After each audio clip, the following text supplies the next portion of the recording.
If you're anything like me, odds are you've been waiting quite some time now for a new MMO to come along that's totally engrossing. Something that immediately hooks you because it's fun to play, the world is immersive, there are novel elements that make the game feel new and exciting. On top of that, all your friends are playing, it's the only thing you want to talk about and the only thing you care to do with your free time, and maybe even much of your not so free time as well. You know the feeling very well actually, because it's happened to you before. You can actually look back and point to various games in your past that conjured up this exact situation, but it's been a while, maybe too long even. And you know, that's because there are never any new MMOs coming out, right? Like, I mean, it depends on what games you're playing, honestly, because like there's been a lot of good games out there from MMOs though, really. Like, come on, think about it. We've had Endwalker was amazing, but it felt like forever if you actually played it to get everything done in that. And there's still some updates going on for it, but even though it's like kind of like dull at the moment for that. And even then you have New World's pretty good, all right, I think so far with all the changes they've done. It's not a bad game. BDO's got stuff going on, obviously, like I said, that's really fun. There's I mean, obviously Diablo 4, but you can't really call that an MMO. It's more like just a live service kind of game. And that's got its own thing going on, but it's still like fun. Like, they've got a lot of good MMO type games out right now, I feel like. Nothing crazy though. Like, we haven't had like a big the next WoW, if you so to speak. We haven't had that happen in like a long time, yeah. Like, we just keep playing the same games over and over again. Yeah, see. Well, what if I told you there are actually over 40 new MMOs and MMO lights being developed at this very I probably know some of these actually already. Of it, but I'm not. Look at this list. Every single game here is confirmed to be in development. Oh yeah. Odin Valhalla Rising. Where was Ashes of Creation? I just saw that. Can I go back on that actually? Yeah. Throne and Liberty looks really cool. I thought Perfect New World was a mobile game. I've heard of Arcade 2. Ashes of Creation, though, I'm really looking forward to Ashes so much. The game here is confirmed to be in development. Chrono Odyssey. Yeah, some of this I haven't even heard of, though. Even claim to be Blue Protocol, we've heard of that. It looks pretty good. I feel like Blue Protocol is like if Star Rail was an MMO. But I hope it's just not another gotcha grab, though, to be honest. Releasing in the next 1 to 2 years. On one hand, and here are the, so to speak, what we think are going to be. One of these might be the next WoW, big WoW killer, or like FF14 MMO. Because like Amazon's Lord of the Ring MMO, that could go either way. Because Lost Ark was all right, but the issue with Lost Ark is the paywall. That kind of ruins it, like for the entire community, really. Because then you only have like people who are willing to whale on it if you want to actually enjoy everything it has to offer, really. And then if they did Lord of the Rings Online, like Lord of the Rings Online's already been a thing forever, right? So we've had Lord of the Rings Online that's been updated for the longest time, even though it's like super old. It's like not as old as RuneScape, but like it's like the RuneScape of MMO. Still, it's up there, you know, and it's still getting these updates for the community itself, just cause. But it's got everything in it from like Lord of the Rings. The reason why it's hard is because you have to pay for so much just to like enjoy the game itself. So it would be nice to get a fresh start on like a new updated like third party like full world MMO for that. I mean, that'd be amazing. There's so much lore with Lord of the Rings they could do, and all we've been getting is like these AAA titles for Shadow of War and like Shadow of Mordor. Like those are fun games and all, but like be able to explore the entire world of Lord of the Rings and Tolkien, man, put stuff in there from like the Silmarillion and everything, because like so good. Riot's MMO, I don't know how I feel about that. Like, I know League's been a huge influence in gaming for the longest time, but I have to see how that goes. I know they have a lot of characters, and the world itself has a lot of lore built around it, so we'll have to see how that is.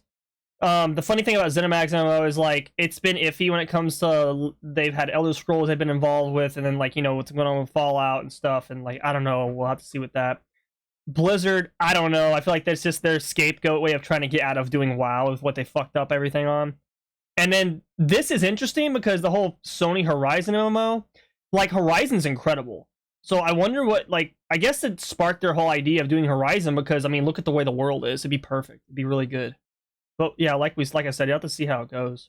And you could actually say there's never been a better time to be an MMO fan. That's a bit weird. MMO lights, shared world. I guess like mini MMOs basically. Yeah, I've heard of Nightingale. Like all these other ones, I haven't really heard of any of these. You can usually tell if they're serious about like MMO or like getting a lot of traction when you hear a lot more about it, honestly. Like I know like everyone's talking about how indie games are taking over the market in terms of gaming, but I feel like maybe like it's not as influenced as people think. Like, don't get me wrong, indie titles are amazing. Like they're getting better, like they're starting to be better than AAA games that are coming out with how much work they're putting into it because they have more time and they care more about the stuff they're putting into the game in terms of quality. But some of these companies, like when it comes to MMOs, have been working on the games for like a long time. So we'll have to see. Fairly certain, actually, there has at least never been a time where we've had so many new MMOs in active development that we were aware of. Even excluding all of the MMO lights, there are at least 30 of the more traditionally structured MMOs on the list. Pretty good. Almost certainly some games I missed or forgot. I mean, it is nuts. But at the same time, how many of these games are most of us going to be playing for more than a week or two? A couple? Maybe just a couple. Of them, and yeah. Boy, is that, well, that sure is something and a bit disappointing, right? Like for my well, here's the reason. The reason is because like I don't think people realize that most people playing MMOs nowadays, like we're all grown up from like the old school days of like RuneScape and WoW and everything. So we've kind of developed a really tempered mindset when it comes to what we know is good in MMO. Like what we know needs to be in the game, what we know is like going to make it last, all that. So it's not hard to spot a crap game, like for a lot of us. Now that might not be like to say for like people that are new to the whole MMO scene, but I think they need to like not forget all the people that they grew up like, you know, catering in terms of fans, because like we've been the ones giving everyone the money. Like, yeah, you got a lot of these new people who are trying to cater for all the young generation, but I mean, they don't know what to expect in games. They don't really know what makes it good, what's going to make it good. I mean, we don't want the same mistakes to repeat in terms of like bad decisions in games. My perspective as a player, knowing full well many of the pitfalls most of these games will stumble into, the result of which being, yeah, I'll probably just play them for a few days, maybe a week or two, then I'll be done. It's really hard for that reason to get too excited for most of what we see here. I still follow it and I am interested in these games and I will check them out, don't get me wrong, but I would be pleasantly surprised if even one or two of these games actually deliver on that feeling and experience I know myself and probably many of you out there are looking for. And that is not me saying that these are necessarily going to be bad games. I don't think that. I don't think that playing a game for just a couple of weeks is even a bad thing. In fact, it's almost preferable in a lot of cases. We swim in a never-ending glut of games. There are more new games released every year than I even have time to play. All of this added onto the backlog. Big backlog, yep. I'll probably never find the time to get to either. And doing gaming stuff is my full-time job. People who have other full-time jobs, it's certainly even much, much worse. As I've talked about before, there's just not enough time to play all of the games, even all of the good games, let alone some of the mediocre and bad ones. So yeah, not every game needs to last forever. Most games won't. It's unrealistic. And I don't even really want that from most of my games, most of the games that I play. But man, when one comes along that really sinks its hooks in, it is something else. I love it. It's one of the experiences that makes gaming as a hobby so very special. It's like finding a diamond in the rough when it comes to MMOs. Like when you find that one game that hooks you and has like everything, character customization, it feels like you're part of the world. It feels like you're actually a part of the story. It's just, and it gets personal. Like it hooks you on like relative like real life situations, makes you think about stuff. So that when you're playing the game, you're actually enjoying it other than just like, oh, I'm mindlessly playing something that's just boring to me. And then on top of that, you're enjoying all that with your friends. So like, it's just a lot of factors involved that makes a really good MMO nowadays. Barring that experience also doesn't simultaneously destroy every other aspect of my life. Happens on occasion.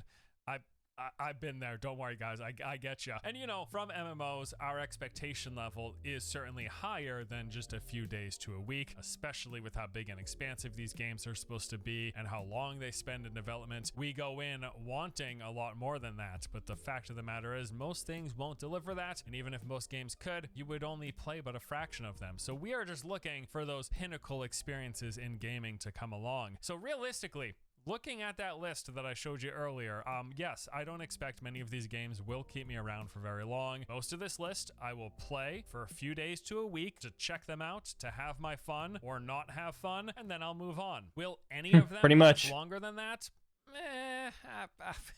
I don't know. I mean, even if I had to make a prediction, it is very hard to tell. You really just never know what game will come along at just the right time with. Not gonna lie either, like people like guys like us when it comes to like the content creation scene in terms of like these games, it's a lot of experience involved. So like we know going on the gate what to expect in these games, and like the systems never really change, honestly. That's why a lot of people, like, I don't understand, like, there's this huge argument that we've always had going on with people who are like, well, how are you guys getting through the game so quick when it comes out? And like, oh, you're only playing it for like a week and then like you're done. And it's like, because the systems don't change. They're all the same. And like me and Ariel talk about it all the time. And like, we've always had this incentive of like getting through a game just so we can play and keep up with all the other games. But I mean, it's not hard once you played a lot of them. It really isn't. Because, like I said, none of the systems ever change. It'd be nice if, like, a game came out where, like, everything was completely new. Like, you'd have to learn what does and what, like, this system is and everything, because, like, we really haven't had games like that much. With just the right elements to be something that you sink your teeth into. That sort of guesswork is what investors do all day professionally, deciding where to place their money, where to put their bets on which game will become the next Minecraft, the next Fortnite, the next Call of Duty, you name it. It ain't easy to predict this kind of thing. If it was, we'd have a whole lot more millionaires. It's even harder with indie games. Like, I feel like we haven't had a good game like that in a long time. Like, a big, like, worldwide gaming era, like I feel like Fortnite was the last time that happened. I mean, unless we're counting MMOs only, then like yeah, Valheim like is a good one. Endwalker was a big deal at the time. Obviously, Final Fantasy 14. Not so much Dragonflight. Like I said, WoW's had some rough waters, but yeah, we haven't really had a huge, massive game surge in terms of like really good games, except for this year recently with all the games coming out with like Diablo 4, got Starfield, Remnant 2, which we're gonna be watching something on that later. Like, very few people predicted the success of, say, Valheim or Vampire Survivors ahead of time, but when they launched and people got to play and word got around, it was immediately pretty clear that there was something special there. The safest bets, like if we're playing it safe, it's always going to be some of those big budget games, the AAA games. They, at the very least, tend to have a better than average chance when it comes to many of the crowdfunded or indie MMOs on the list here. As we all know, though, AAA budget doesn't always mean AAA gameplay experience. It just sets the bar a little higher for what we can expect from the visuals, from the animation quality, from the size of the world, from the... Can I just say that I'm so happy that Dune's getting love finally? Like, I grew up with the books, personally. Like, I grew up with, like, watching the old movie as well. And they're so good. Dune is so good. I'm so glad Dune's getting the attention it deserves. Like, the games and then, like, the movies look so amazing. I can't wait for the second part. But, oh... the game's polish, all of those things, the bar is just a little higher, and for that reason, yes, it's got a better chance. And it's for that reason that I've got higher hopes for a lot of these unannounced MMOs from the bigger studios. We're talking Riot Games, League of Legends based MMO, the MMO from the Elder Scrolls Online studio, ZeniMax Online Studios. They're making... Like I said, I don't know how I feel about that, because, like, we were there day one of Elder Scrolls ESO Online. And it was fun. But then, like, the console release just butchered it. Like, they messed up so bad with it. And I'm honestly, like, I get the whole, like, a game isn't going to be perfect out the gate when it comes out, especially MMOs, because they have to learn from the community, but there's so many MMOs out and games out to learn from. I mean, it's like, I take advice from, like, Yoshi P and them. Like, they started the game that it's just butchered. It was automatically, like, horrible at the get-go. And then they had to turn that all the way around. But they've even given advice now of, like, playing games to learn from them. It's like, you'll know pretty quickly right off the rip if, like, the devs even play their game. Or even play other games to learn from them. Or they're just trying to get a crash grab and, like, make a copycat MMO, you know? A brand new MMO. We've got the Horizon themed MMO. That looks Sony, interesting. Blizzard survival game, and then there's I don't know. if you want, but yes, the Amazon Lord of the Rings MMO. Hey man, if they can take parts of New World and craft that, I'm curious. Setting, I'm really excited to see what they do. Again, like with most of these games, I'll definitely check it out. That said, any of these could fail miserably. Yep. Because AAA budget doesn't mean AAA user and experience. It could be garbage, and a few of these likely will fail miserably. Yep. Don't say Amazon. Okay, fine, you can say Amazon. They deserve it. But again, I would say that I have better than average expectations. New World is all right now. I feel like it's better than it was. I'm enjoying it. So the MMOs that are on the list. I will say I do also have some hopes for a lot of these MMO lights. Some of them I think are quite promising. Near the top would be Dune Awakening. I love Warframe enough to be very interested in what they do with Soulframe. And I also think Nightingale seems pretty darn promising. That one's very narrowly made this list. Yeah, I'm about to say it doesn't feel like much of an MMO. Nightingale. It looks cool. Like it definitely looks like really good, but it doesn't. It looks more like up there with Remnant.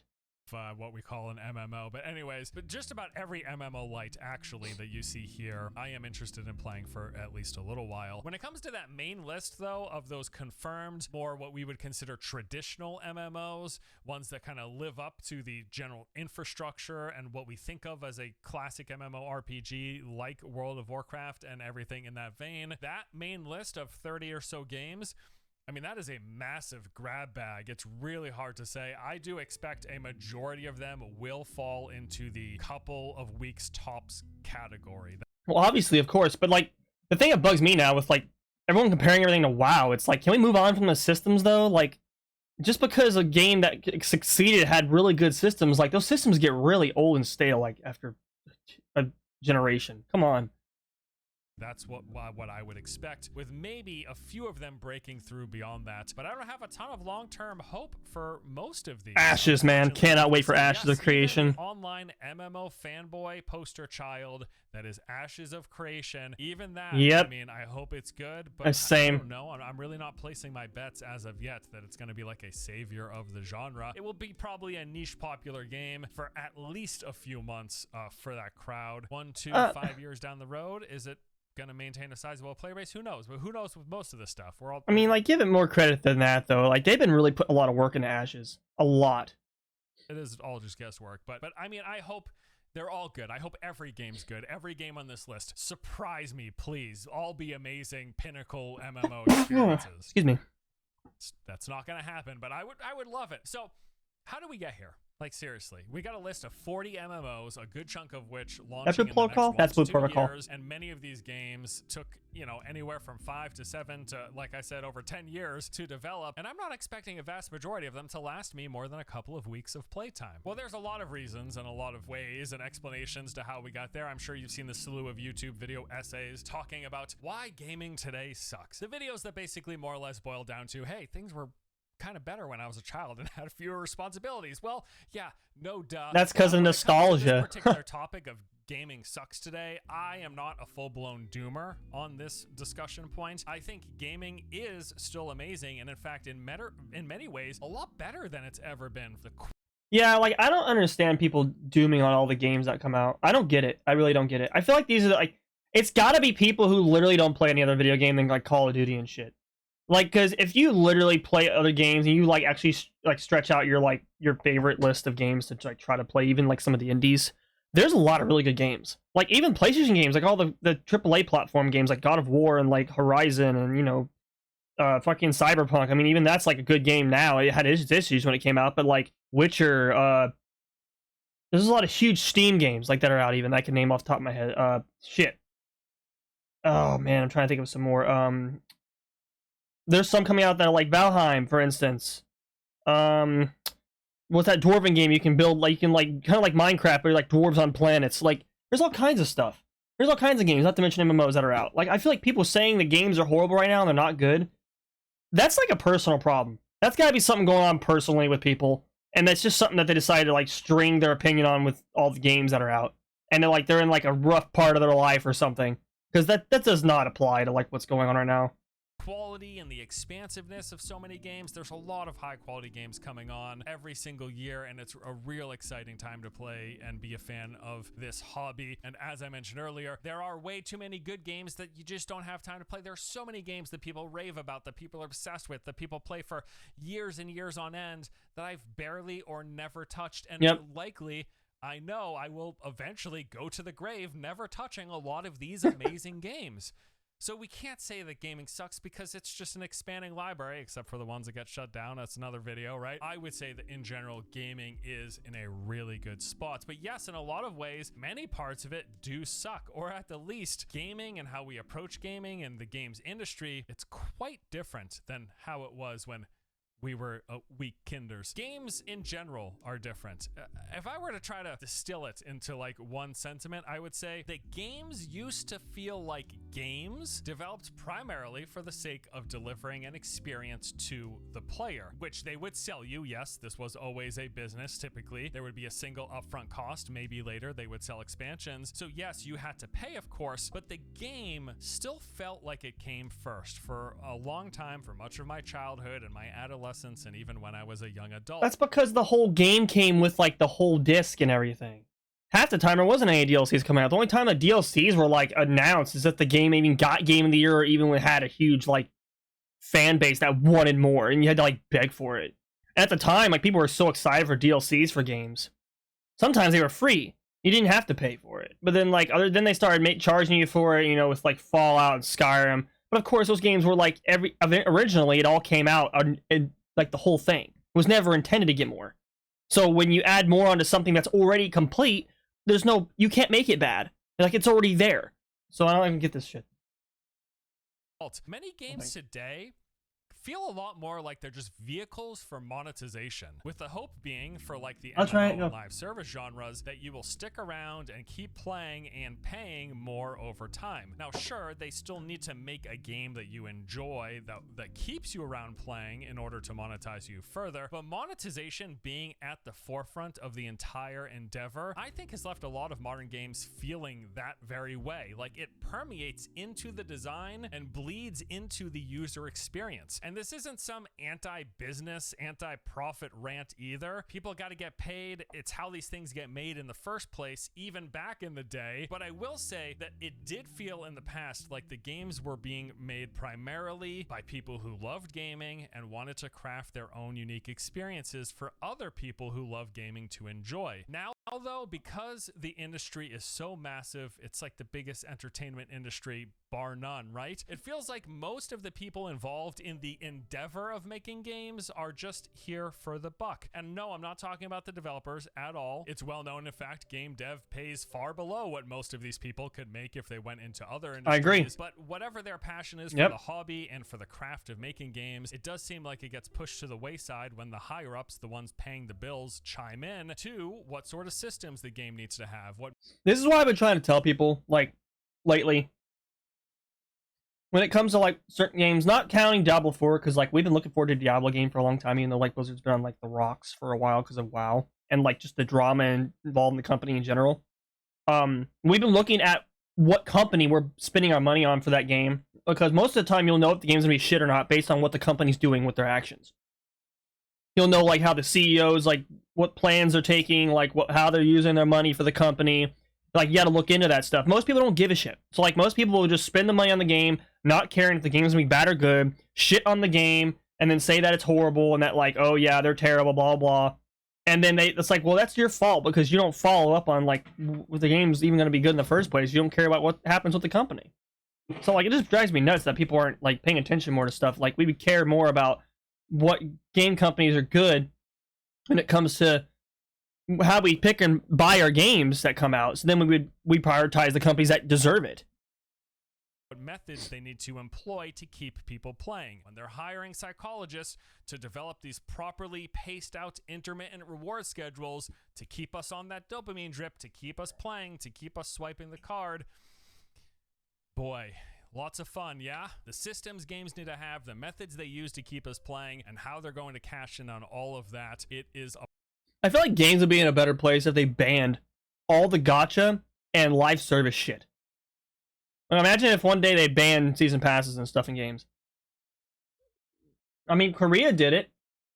Not Korea. Didn't the UK ban that? No, they banned loot boxes, I think. Yeah. I mean, imagine if loot boxes, all that shit got banned over here. Because it was gambling. Well, it's victimizing for younger people, too. That's the whole reason why, is because people of underage can get involved in it. It's a type of gambling that should be illegal. Like the whole thing with like, I'm not against season passes because I love season pass content in games. Because I don't feel like the season pass shit is that victimizing or like really that gotcha or anything like that. I feel like it's fun to keep the content going and you can get more stuff out of it if you pay into the season pass, which is cool. I feel like it should stop there though, like entirely. There should be no gotcha for characters. Put that in the season pass. There should be no loot boxes in games. Put that in the season pass. Just make it a season pass narrative. I mean, like, if you want some extra money, then fine. But, like, I think they're trying to just pour way too much focus into, like, just trying to gain money from the community that plays the game instead of actually focusing on the content that comes out on it and making it better. Yeah. And this is why Final Fantasy has had such a huge success. Their Mog Station is, like, they don't really care that much about their Mog Station. They put mounts and stuff on there and, like, costumes here and there, but, like... But it's nothing you need to progress in the game. No, you can go the entire lifetime playing the game and not hear a word about Mog Station until someone bought something on it with a mount or an emote. And they'd be like, oh, check this out, and, like, you would have just heard about it. But you would have beaten the game already and not even cared. Yeah. Like, it's not an incentive for them. They don't push the Mog Station on you like all these other games do. A big part of the reason, and like I said, it really bleeds into the I experience. mean, fuck, the only gambling in Final Fantasy is the gold saucer, but even then, that's something like Elden Ring comes not along. really, it doesn't really like, matter. gambling. It's just for fun, yeah. So many people. Yeah. I'll just speak for myself. It felt like I was stepping back in time. I just got a game. The game was great. I played the game. Damn, what year is it? What year did Elden Ring come out? 2000? Of course, there's a lot of things that made Elden Ring great. There are plenty of YouTube video essays about that very topic. All of those things is really good. combined with the simplicity of the transaction. I give you money. You give me good game. I enjoy good Elden Ring game. was Have fucking fun. awesome. Nice doing business with you. There's still some stuff in Elden Ring I haven't done yet. No further monetization, no season pass, none of that stuff. It's just the game. The game's there. The UI isn't intrusive trying to get me to go to the shop. I'm not logging in and seeing 17 pop-ups that show me the recent activities that I can, some of which pay money for. It's just a game that I hop in and I play. And all of that combined with Elden Ring being a good game, oh man, it was definitely a big part of, at least again speaking personally, what made the experience of playing Elden Ring feel so refreshing against the sea of modern game design. Beyond games being different, the internet's different as well. For one, it didn't actually really exist when I first started gaming, so if I wanted news or info on the latest NES game, I had to typically get that from Dude, I didn't even hear about Markiplier until like after I graduated high school. That's how old the internet is, like in terms of how popular it blew up. Because at the time, like, we just had flip phones in school. We just recently had the phones come out where you could flip text. Oh, we were on the cusp, literally, in school. I Like, discovered Markiplier through Slender Man back in high I know school. that was back in the day, man. Like, yeah. magazine in most cases. It was like Eventually, 2013, we got home internet, but gaming sites 2012. were a rare commodity. Usually what we were talking about were like fan pages. I made pages on Angel Fire for like Warcraft Back when 3, games or were really going to good. forums where people would just talk about the games that they enjoyed. But today, with the constant internet access, with our phones in our pockets, how you learn about games, how you follow updates, how you get news, the guides, the tips, the full playthroughs on YouTube, learning about data mined information and leaks from YouTube videos, streamers who are speed rushing and beating the game in the first day for the entire world to see. and let me say something about that too. Like, this is a huge issue that a lot of content creators need to get through their freaking skull when they play games. When you spend your time making videos on games and you follow every aspect of it and you know everything about the game when it comes out and you're ready to go on it and you beat the thing so fast, stop calling the game shit or garbage. When you know you have skill and you're good at knowing what you're gonna do in a game, like you're good at it and you've had tons of experience with past games, you have no right to call a game garbage when the game is not catered to people like us. Games are not catered to streamers and content creators. They're not. They're catered to the mass majority of casuals or hardcore players that have not much experience in gaming but want to play a new game. Okay? Like people like us that play games like through like I usually think about that when I play a game before I give an opinion on it, so that way I don't feel biased and I'm just like, oh yeah, the game was garbage, it couldn't keep up with me. It's so fucking like, I hate people like that. And we have so many people that do that for clout. It's horrible. Arc of first hearing about a game to when you actually sit down and play the game, it is way different now than it was, say, back when I was a kid and I walked down to my friend's house and he told me about this new game called EverQuest that his mom just bought him for his birthday, and then I sat down for 8 hours watching him play and enjoyed every minute. The way we consume gaming as a hobby, the way we follow gaming as a hobby is way different. It's way more tuned in.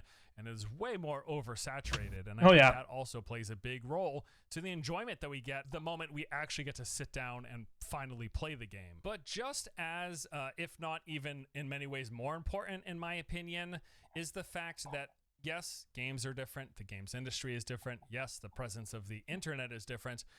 But lastly, we're different. The way that we approach games, the way we consume games, and what we expect from games today compared to when we were younger is just vastly different in most every measure. The frequency, the intensity, the speed. We're all also just better at games today than we were in the past, which you would hope, obviously, for those of us who have racked up like decades of experience in the hobby. As we learned not too long ago with the release of Classic WoW, World of Warcraft wasn't a terribly difficult game. It's just that at the time when we started playing in 2004, everything sucked. Our computers sucked and struggled to maintain a good frame rate, causing us to always stand in the fire. The internet sucked, causing frequent lag spikes and dropped connections. And yes, we sucked. We were just bad at playing MMOs and probably bad at playing games in general. And for today, all of that has improved. The games run better, well, for the most part, barring any bad PC ports. Internet speeds are way better, so we've got steady connections more of the time, and we also have nearly 20 more years time playing games than when we first booted up vanilla World of Warcraft. With time comes experience. With that experience comes a loss of novelty. As far as I'm concerned, lack of novelty is one of the primary driving factors to why so many people can say that gaming isn't fun anymore compared to when it was when they were younger. The more games you play, like I said, a part of that, it's a personal issue with people. They need to just accept that and get over it. They need to stop blaming all these fucking game companies that, like, yes, some of the times it is their fault because they don't know how to make a game, but most of the time it's you got a personal issue with your novelty and you completely forgot how to have fun. The more you see, the less novel it's called getting older. Experiences are. Let me ask you, have you ever found yourself sitting down and playing a game for the first time and thinking, feels like I've already played this? It's partially true because so many games borrow ideas, structure, gameplay, systems, and features. That's what I mentioned before. I wish a lot of these game companies would just think of something new. Stop borrowing shit from other games, you know? From one another, that many times they all start to bleed together. And when things aren't novel, it is very hard to keep you engaged and to hold your attention. We crave variety and novelty, just in general, but this also applies to our hobbies and gaming. And both of these things are massive drivers in the motivation and desire to continue to pursue something, to, in this case, continue playing a game, to stay engaged and spend more time with it. And the fact is, the more experience you have, the more games you've played, the harder and harder it becomes. That looks so fun to surprise you, because yes, in most cases you have seen it all before. Even if you sit down and a brand new one of the games on this list, a brand new MMO just launches, you sit down for the first time, you're probably going to get some serious deja vu. You're going to think, oh boy, I've already done this fetch quest. I've already spoke to this NPC. I've already gone through this training. I've already fought this boss. You haven't technically, but you may as well have, because it feels the same. All so similar enough to one another to might as well be the same. And it is really with that in mind and the key importance the novelty plays into getting enjoyment out of gaming. It is because of that I try to remember some newly released game that feels super old hat to me is going to be some kid's first time with a genre, first time with a game type, first time with features and mechanics that will leave a lasting impression on that person. And I find it helpful when it comes to trying to enjoy games and trying to continue to enjoy the hobby after so many years, doubly so being that this has been my career, following games and playing games for coming up on 13 years now I've had here on YouTube. I've spent a lot of time playing games. I've spent a lot of time talking about games, a lot of time covering games to try to really continue to enjoy it after all this time. Even if everything isn't entirely novel, it can be tough, but I think mindset does play a big role. As for these upcoming MMOs, the games on the list that we talked about here today, I'll obviously still hope that the developers themselves, the ones in charge of creating these games, do manage to craft something to create an engaging, immersive, and a novel enough experience that even someone as jaded old gamer as myself can be entertained with for at least some time. Although I don't know how I feel about the way that looks. Every once in a while we get a game that comes along that does really craft a super unique experience that rekindles some of that flame and has us sort of go back to the first time we experienced whatever your equivalent to World of Warcraft. That's why I don't get so overwhelmed. Like we have a list we make every year where we keep track of all the games that we're gonna buy and like play. and we pick and choose based on like what company, who made it, how they're making it, and we like watch all of the stuff they're putting into it before we even decide to buy it. Because of how many games there are now, like just feels like the same damn thing is gonna come out like every other game. Warcraft. I remember we were waiting to hear about the Jedi game, and we're like, okay, we might get it. And then literally within the first few days, I'm crossing it out and writing flop. Like, because it was so poorly optimized. That's why. You were struggling with finding games that keep you engaged. Like, I was so looking forward to it, and you're not wanting to go back to games that you've already played. Look no further than games that other people rave about. I think that a lot of times we look on the horizon. I have still yet to play Horizon Zero Dawn, the second one. I played the first one all the way through, and I own the second and haven't touched it yet. Same with God of War. I own God of War. It's because I'm trying to beat Cyberpunk on console now. So like, I own Cyberpunk on PC, and like I was playing on PC for a while. But in terms of like how it runs, I find it to run better on the console than on PC, which is funny.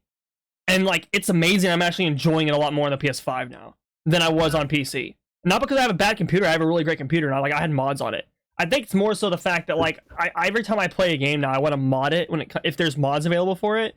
And that ruins it for me a bit, because like I feel like then every time an update comes out for the game, it breaks the mods, and then like you can't play the file. So I feel like, okay, well, I'm just gonna work on playing the console version and just like enjoy it as is, because like same thing with Final Fantasy 16. That was the best game I played in the past year or two. 16, and you still haven't beat it yet, but it's an amazing game. Into what games that haven't been released that are upcoming, and we put a lot of hope in those while neglecting a lot of these super popular games with huge fan bases, games that are critically acclaimed, games that are cult classics. There's a lot of games out there I know for myself that I've yet to touch that people rave about, and I'm sure you're the same way too in the MMO genre and in other genres. And if you're having a hard time finding motivation and finding excitement in gaming, try checking those games out. Try checking those older games that a lot of people, you've heard people speak about over the years that you just never got around to playing. That's probably my best advice for you, but also for myself. That said, we keep our fingers crossed, and we hope for the best for the new stuff on the horizon, and we'll see which games on this list deliver. That does it for me today. Thank you guys for watching this video. Hope you enjoyed it. I'll see you next time. Take it easy. Yeah, good video. Yeah, that was awesome.